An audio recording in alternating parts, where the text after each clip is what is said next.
పసిడిలో ప్రతి ముక్క ఎంత విలువైనదో జీవితంలో ప్రతి క్షణం అంతే విలువైనది. పసిడిలో అంటే బంగారంలో ప్రతి ముక్క ఎంత విలువైనదో జీవితంలో ప్రతి క్షణం అంతే విలువైనది.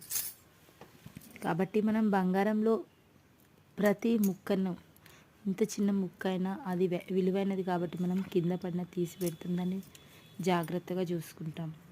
అదేవిధంగా పసిడిలోని చిన్న ముక్క ఏ విధంగా ప్రతి ముక్కను ఎంత విలువైనదిగా చూస్తామో జీవితంలో ప్రతి క్షణాన్ని కూడా అదే విధంగా చూడాలి. జీవితంలో ప్రతి క్షణం కూడా అంతే విలువైనదని మనం తెలుసుకోవాలి. పసిడిలో ప్రతి ముక్క ఎంత విలువైనదో జీవితంలో ప్రతి క్షణం అంతే విలువైనది మిత్రమా. Thanks for watching. Please like and subscribe.